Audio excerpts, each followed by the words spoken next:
necessary to making a successful transition from Toastmaster to paid speaker? Kenny, Ray, could you start with that one? Repeat that question, please. What are the key steps necessary to making a successful transition from Toastmaster to paid speaker? Well, for one, you understand that Toastmasters is a learning tool and that you learn a lot through doing at Toastmasters. And when you come out of Toastmasters, you'll now see that it's a different situation when you're looking to earn monies from what you do.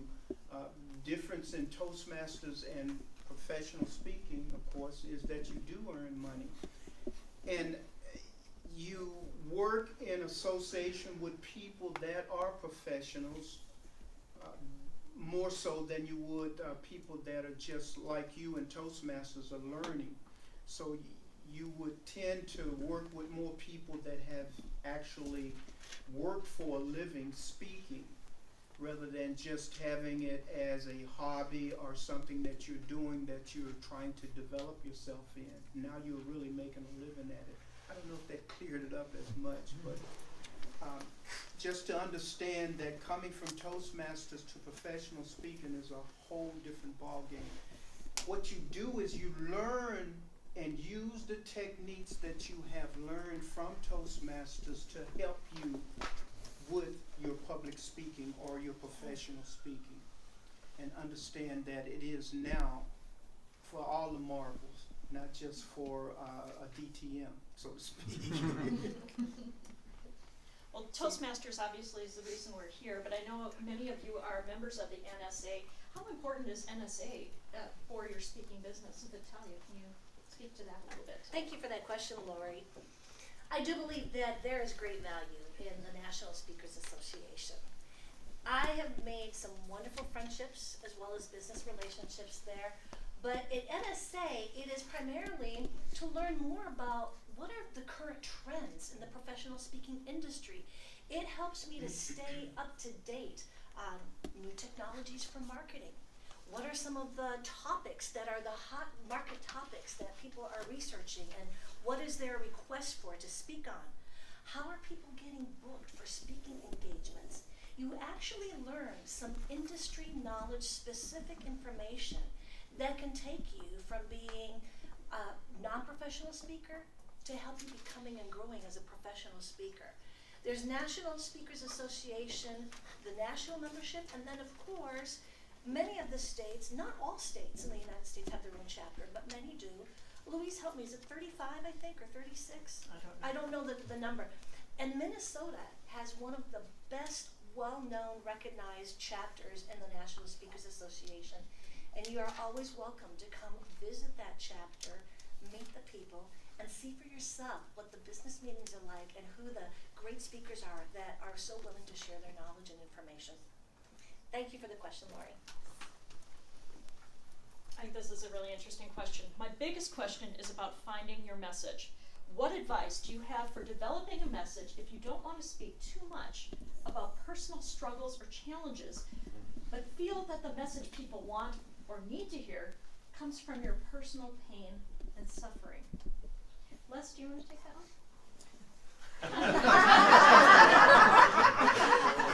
You look pained up there, man. They're there now.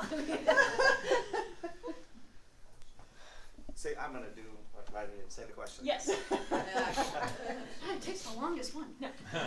Basically, they're asking about how you find your message, and that most people have a message about some personal pain or personal struggle. But what if you don't want to speak about personal pain and struggle, but that's what people want to hear?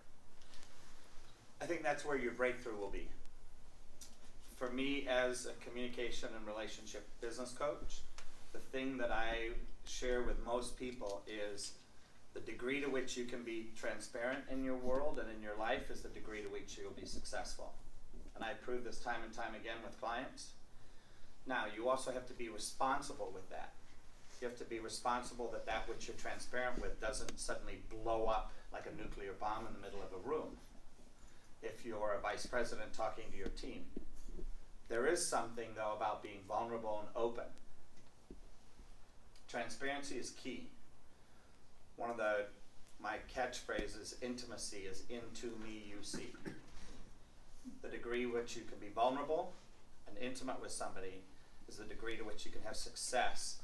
Seeing yourself over there, them seeing themselves over here, and then making a difference in your communication and the way you work with them, which then opens you up to an opportunity as a speaker to really connect with and move people in the audience. Thank you. Besides Toastmasters, is there other resources that you would suggest? Mark, can you take that one? Besides Toastmasters. Yeah. Let me first of all say that I am a baby, I am a newbie. So this is the year where I have started making this transition. And one of the things that I have done is reading a lot of books.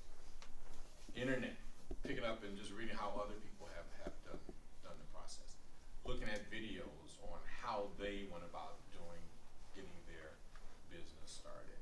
So beyond Toastmasters, just reading, looking at videos, talking to other people that currently do it, listening to some of their experiences and getting their advice. And that's the way that I have been making that transition over this past year. What can a speaker expect to earn giving a presentation?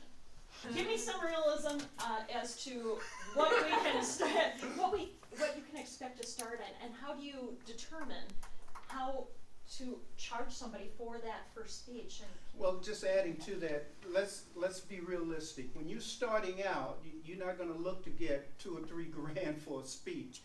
Being realistically, you start out. When I started out, I use myself as an example. I started doing speeches free. I gave tons of free speeches. You said, well, how do you make money giving free speeches? You don't. But, but understand this, it's a networking element. When I went to speak for the chambers, I knew that each one of those chamber members had businesses or connected to someone that had a business that they could refer me. So this is what I did, and lo and behold, it happened like that. Can you come to my school and do that? Can you come to our chamber? Can you present to our Rotary? So I did that, and when I started to do that, I started to get engagements. Now you say, how much do you charge? Well, it's a tricky thing. Well, I looked at what other people were charging in my situation that had already procured those speaking engagements, and I found that they were getting like $200, $300, and some were even getting honorariums, meaning that the people give you something based on what they can afford to give, $100, $150. So you take that and you run with it. But now, as you start to get more comfortable speaking and you start to create more value with what you're giving, then this is where it's so important to be authentic, because people don't want to hear about your successes, folks. They want to hear about your pain and all the things that you did to get from pain to pleasure or to success. So keep that in mind. They want to hear about the bad side and how it got good. So once you get comfortable doing that, then you can start to look at, okay, I started out at 200 over there for this particular association. Now I'm going to this association that's a little bit bigger, and they want me to give a little bit more intimate details and what have you. So you look at it and you gauge it, and that's what I did. I started out, my first speech was to a mortgage company for $100. And when I did that, I said, wow, to me that was a lot too, because I wasn't really expecting to get paid for that, but they offered to pay me. But as I went up, I got $500, and then I got $1,000. I thought I was on cloud nine when I got that $1,000. But the thing of it is, you continue to increase your value. But now you got to be giving something now. You just can't be just sitting back and say, okay, well, this is the third speech, I'm going to charge more. You have to continue educating yourself and find out what other people are actually getting in your position. And you'll know when it's time to elevate that up. And here's the thing, very tricky. Once you start to charge, let's say that you're at $1,000 a speech, and somebody said, well, I'll give you $300 to come, that's all we can do. You got to be at a point where you say, no, I'll find somebody that I can suggest that will give, that you can give 300 to, more or less, that's what you're telling them, because you can't do that. Because if somebody else find out that you're giving $300 for a speech and you're supposed to be $1,000 speech, guess what? You lose integrity. So once you start to establish yourself, you can't be going back because somebody find out about that you charge them less, then you got a problem. So keep integrity with it, and as you go and as you continue to invest in yourself through seminars and through getting coached and getting paying people to coach, then you can elevate yourself because you got more credentials behind you. I tell you and I have talked about this as well, where we talk about you need to charge for the value you're bringing. Yes, I do believe that you need to price your value and value your price. And I'd like to just piggyback a little bit on what Kenny Ray said. I'll make this crisp, clear, and concise. You need to speak for free in order to speak for a fee. Speaking for free is going to be your best marketing tool. You are either networking or not working.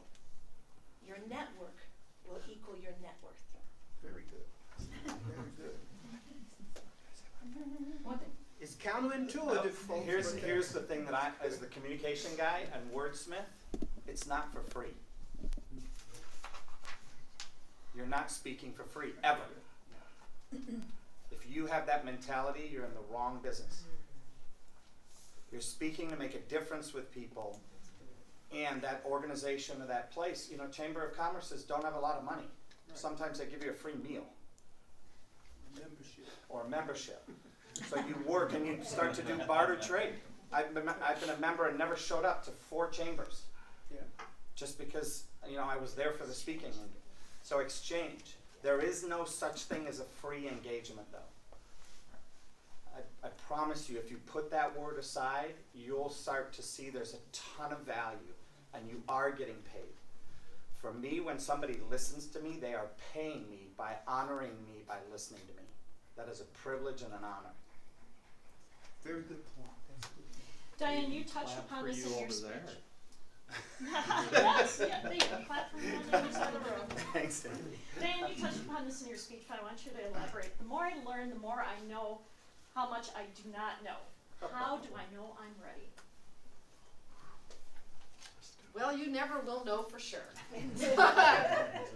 But what I'm a big fan of is actually faking it until you become it. You can act as if. And maybe you're going to start out speaking just outside of Toastmasters.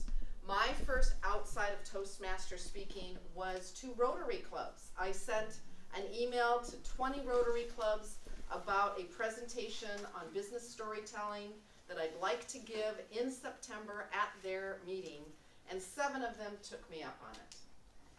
I hadn't written by the way, I had not even written the speech that I was promoting, and after they took me up on it, I prepared it, and then I sold myself also, and I ended up getting a paid speaking engagement from those. So was I ready when I approached the Rotaries? No, I wasn't ready. I just pretended like I was ready. And then when you got something on the calendar, you'll be ready. You will show up. So I would say, fake it till you become it.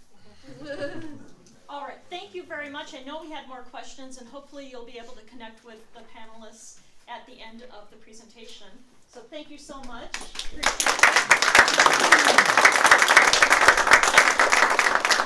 Right now we are going to take a